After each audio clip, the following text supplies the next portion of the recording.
जय जगन्नाथ दर्शक बंधु आपण को मोर चैनल स्वागत जनाऊँगी। देखंतु दर्शक बंधु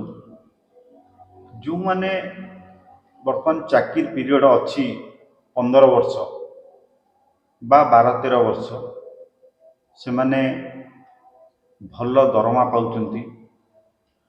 तांकर धरंतु 30,000 बा 40,000 दरमा से माने पाउचंती।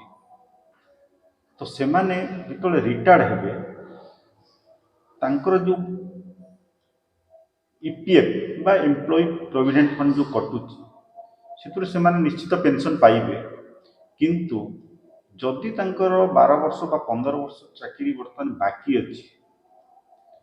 ताहले से माने यदि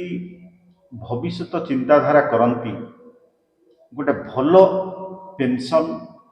नेबा पाई आगु को ताहले तांकु एबे ठारू गोटे भल प्लान ने पैसा विनियोग करिवे जोटा कि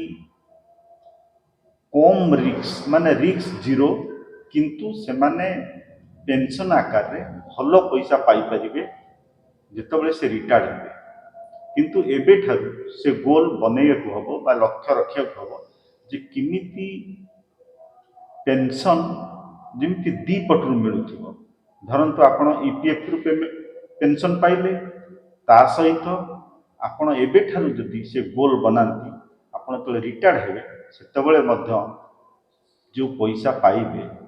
निश्चित भाव में भल पेंशन आकार आपण पाई परिबे जोटा कि बिना रिस्क। तेणुक कही रखुची जो मानकर 15 वर्ष बाकी अच्छी से एबे ठारू पीपीएफ अकाउंट गोटे खोलती पोस्ट ऑफिस बा बैंक रे पब्लिक प्रोविडेंट फंड स्कीम जोटा पोस्ट ऑफिस रे खोली पारिबे बा बैंक रे खोली पारिबे। आपण गोटे खाता खोलंतु एवं सेथिरे जदि एबे ठारू आपण प्रति मास 10,000 लेखाएं जमा करंती ताहले आपण मासु जदि 10,000 जमा करिवे ताहले वर्ष को आपण 1,20,000 जमा करछंती। देखंतु एटा 15 वर्षर स्कीम भल परसेंटेज सहित ता सहित चक्रवर्ती सुध मध्य एथिरे लागू ही थाए। 7.1% वर्तमान आमर अच्छी जोटा कि इंटरेस्ट वर्तमान मु तेणु कही रखुची जदि एबे ठारू आपण जदि गोटे खाता खोलिकी आपण 10,000 प्रति मास रखती ताहले वर्ष को आपण 1,20,000 रखिए। आपण जदि 15 वर्ष चाकरी आपनकर अच्छी 15 वर्ष जदि आपन चलै पारंती ताहले वर्ष को आपण 1,20,000 रखिले। आपण तले 15 वर्ष रखिबे सेतेबेले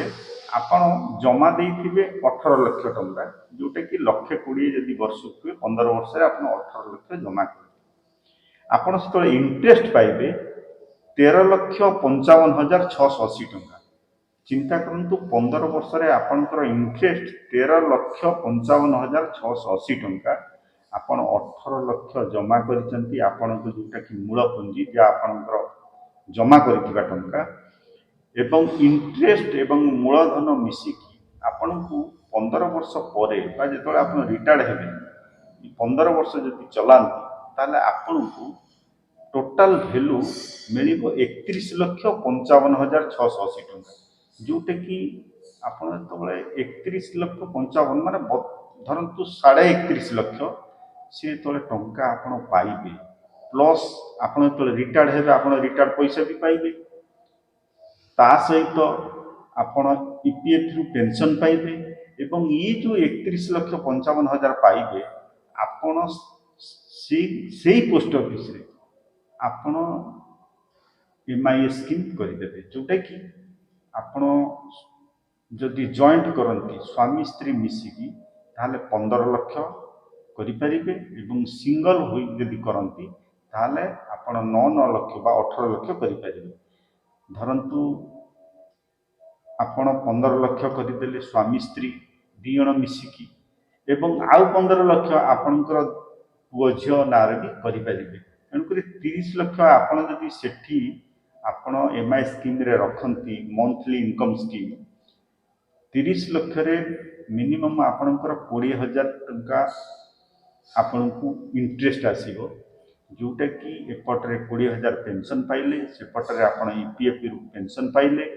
एवं आपण जो टंका पाइथिबे रिटायर्ड समय से टंका आज्ञा अलग तेणुक एवं जदि आपण लक्ष्य हासिल करने चाहती जे मु मोर चाकरी ए 15 वर्ष अच्छी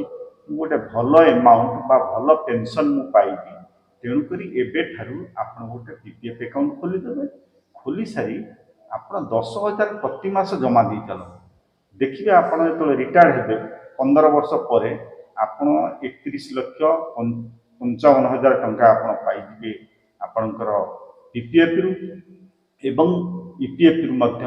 जोटा कि सरकार नियम अच्छी से हार से पटरू पेंशन मिल प्लस आपणकर जो चाकरी पीरियड रे जो आपणकर सर्विस टंका बा ग्रेच्युटी जो गुड़ा थी सेगुड़ा आपण पाइपर तेणुक आपण जदि पेंशन दी पटरे भी नेबा चाहते यही हिसाब से आपड़ जदि करती आपणकर लक्ष्य पूरण हो जोटा कि बहुत गोटे ह्यूज अमाउंट आपण पाइबे जहाँकि आपणकर घर खर्च आपणकर चलैका असुविधा हेनी किंतु ये कथा रहा जदि आपण ए पैसा इन्वेस्टमेंट करती आपणकर रिस्क मैटर जो जीरो आपणकर कौन रिस्क नहीं जोटा कि एटा पोस्ट ऑफिस जोटा कि आपण जानते यहाँ हूँ सरकार द्वारा अधीन रे चली था सरकार संस्था तेणुक आम भय ये कर कि ना आपण टंका सुरक्षित एवं आपण पेंशन आकार 15 वर्ष पर सेपटू 15 लाख टंका जदि आप एमआईएस करती एमआई स्कीम रे ताहले आपण 15,000 15 लक्ष 15 लक्ष 30 लक्ष रे आपण 20,000 टंका इंटरेस्ट पाइपर ता सहित आपको पेंशन एपटू मिल तेणुक जदि एपठारू आपण गोल बनाती लक्ष्य गोटे स्थिर करती ये हूँ गोटे स्वतंत्र भल सुविधा जो मैंने म्यूचुअल फंड रे टंका रखा चाहूना रिस्क ने चाहूना यहाँ हूँ सबुठारु निरापद जगह तेणुक भावुची वीडियो माध्यम आप निहाती किसी जानिले जोटा कि आपन को निहाती भविष्य काम दब मु आशा करुँचे आपण ये वीडियो देखी गोटे गोटे सब्सक्राइब और लाइक करंतु और शेयर करंतु जय जय।